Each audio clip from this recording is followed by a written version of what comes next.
From Brooke High School, WTRF proudly presents Ohio Valley Tonight with Nathan Marshall. Tonight's guest.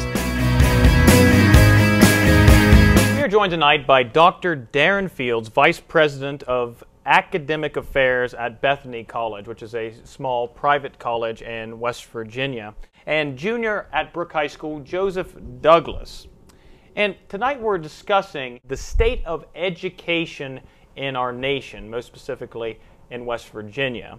Dr. Fields, first question I have for you is, recently America has been demoted to an average level of education. Do you agree with this demotion? I don't agree with that demotion. I think that American education is still the finest education system in the world. I think that other countries send most of their students, you look at China and Asia, send most of their students to our universities to be educated. I think that what we see is a difference in the kind of preparedness and attention to studies from students from around the globe when they come to America, and that has led to this perception. Social networking, of course, is playing a large part in our world all over. What is the education system, especially the collegiate society, doing to integrate things like social networking, if anything at all?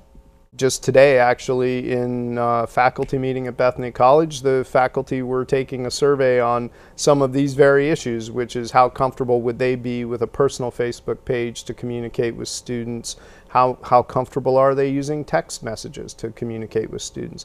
And it was a provocative discussion. Can you tell us a little bit about what was their feelings on that? Well, there was a great deal of reluctance on the part of the Bethany faculty to go down that route. On the other hand, in general, students ignore email now. It's not the mode of communication, and so sometimes you need to get a hold of students. So as a student, you would like to have communication with your teachers through Facebook and text messages that you're telling me? Or? Well, actually, I do have a couple of teachers on my Facebook, and one of them is my pre-calculus teacher.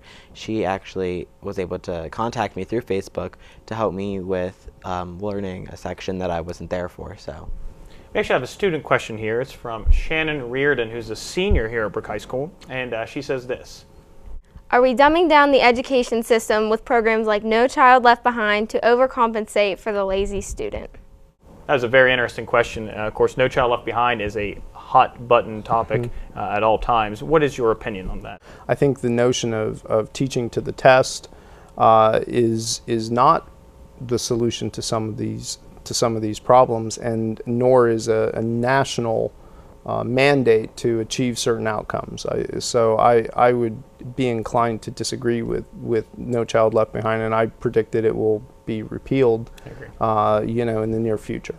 Joe, you're kind of in the midst of it right now, going through high school for the first time ever, hopefully. And what do you think? I don't think that it's more No Child Left Behind, but more No Child Gets Ahead, because there's from hearing about what they've included into it this year, it seems like it's helping more so less the students that don't really care at all than the students that actually care. Yeah, it's almost like a company where everybody knows those companies where they make rules to compensate for the people who are doing a terrible job instead of just firing the people who are doing a terrible job.